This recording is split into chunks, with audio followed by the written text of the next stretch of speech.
One man show చేసినట్టు అనిపించింది. మొత్తం తన డైలాగ్స్ అయినా తన స్వాగ్ అయినా ఒక ఎనర్జీ పవన్ కళ్యాణ్ చూసాం. బట్ ఓన్లీ డ్రాబ్యాక్ ఏంటంటే రీమేక్ అనుకుని లోపలికి వచ్చాం, చాలా భయపడుతూ వచ్చాం లోపలికి వెళ్ళేటప్పుడు. రీమేక్ ఏమో భయపడుతూ వచ్చాం. బట్ రీమేక్ అంటే బాగుంటుంది అనిపించింది, ఎందుకంటే కంప్లీట్గా అవుట్డేటెడ్ స్టోరీ. ఓన్లీ పాజిటివ్ ఏంటంటే ఆయన ఎనర్జీ, ఆయన ఏదైతే కాలరెత్తల సాంగ్ అయినా లేదంటే బయట ఆయన ఐడియాలజీ ఎలా ఉంటుంది, ఆయన క్యారెక్టర్ ఎలా ఉంటుంది అనేది మొత్తం సినిమాలో చూపించారు. చాలా బాగా అనిపించింది అన్న. ఆయన క్యారెక్టర్ బేస్ చేసుకుని రాసుకుంటున్నారు క్యారెక్టర్ అయితే చాలా బాగుంది. ఆయన డైలాగ్స్ అయినా సరే లేదంటే బుక్స్ గురించి చెప్పేది అయినా సరే, ఆయన కొన్ని ఎలివేషన్ సీన్స్ అనేది చాలా బాగా పడ్డాయి. బట్ ఓన్లీ డ్రాబ్యాక్ ఏంటంటే స్టోరీ కంప్లీట్ అవుట్డేటెడ్ స్టోరీ.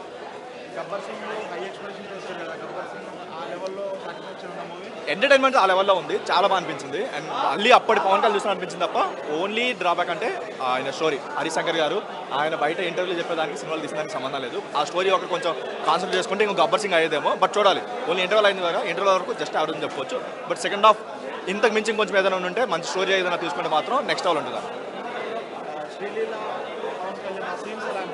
ఇంకా తన ఎంట్రీ అయితే రాలేదు, ఇప్పుడు వరకు ఫస్ట్ ఇయర్ ఉందని అయింది. చూడాలి సెకండ్ హాఫ్ ఎలా ఉంటుంది. వన్ మ్యాన్ షో, కంప్లీట్గా వన్ మ్యాన్ షో. ఒక 2 సీన్స్ ఉంటాయి. అరాస్కి అసలు ఆ సాంగ్ కాలర్ ఎత్తడే సాంగ్ ఉంటుందో అది నెక్స్ట్ లెవెల్ వచ్చింది. పవన్ కళ్యాణ్ ఫ్యాన్స్ అందరూ కాలర్ ఉన్న చొక్కాలు వేసుకురండి, చాలా అవసరం ఉంది చొక్కాలతో అయితే.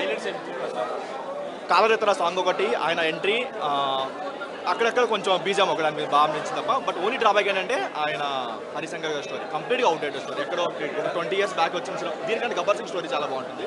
అంటే థియరీ లైన్ ఏమైనా తీసుకుంటాం అంటే సినిమాకి వచ్చేటప్పుడు రీమేక్ ఏమైనా భయపడుతూ వచ్చాం లోపలికి. బట్ బయటకు వచ్చేటప్పుడు రీమేక్ అంటే బాగుంటుంది అనిపించింది, ఎందుకంటే ఆ స్టోరీ చాలా బాగుంటుంది. కంప్లీట్ స్టోరీ అయితే లేదు. బట్ ఓన్లీ పాజిటివ్ అంటే ఆయన ఎనర్జీ. ఒకప్పుడు మనం పవన్ కళ్యాణ్ ఎలా అయితే ఒక ఎనర్జెటిక్గా చూసామో మళ్ళీ అదే ఎనర్జీగా పవన్ కళ్యాణ్ చూసినట్టు అనిపించింది తప్ప ఆ స్టోరీ అది మాత్రం ఎక్కడ కొత్తగా అనిపించింది. ఎక్కడ మొత్తం అవుట్డేట్ స్టోరీ అయితే ఒక 10 years బ్యాక్ వచ్చి రావాల్సింది అనిపించింది. బట్ ఓన్లీ పాజిటివ్ అంటే పవన్ కళ్యాణ్ మొత్తం ఆయన మొత్తం నడిపించారు. ఆయన చేతుల మీద నడిపించారు. సెకండ్ హాఫ్ కూడా ఇంతకు మించి కొంచెం ఎంటర్టైన్మెంట్ ఉంటే మాత్రం నెక్స్ట్ లెవెల్ ఉంటుంది. నెక్స్ట్ లెవెల్ డైలాగ్స్ ఉన్నాయి, డెఫినెట్గా ఉంటాయి.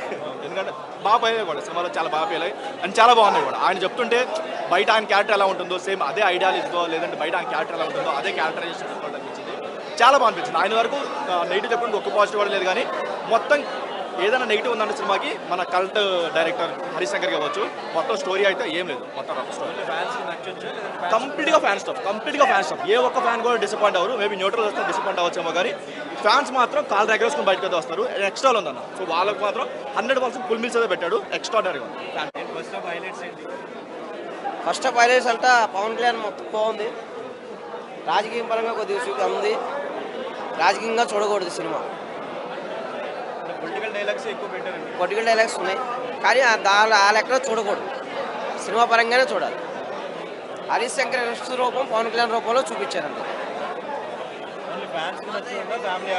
ఫ్యామిలీ ఆడియన్స్కి సెకండ్ హాఫ్ చూడాలి. ఇంకా శ్రీలీల లేదు ఫస్ట్ హాఫ్లో, సెకండ్ హాఫ్లో ఫ్యామిలీ పరంగా ఉంటుంది. బాగుంది, ఫ్యామిలీకి బాగుంది, ఫ్రెండ్స్కి బాగుంటుంది.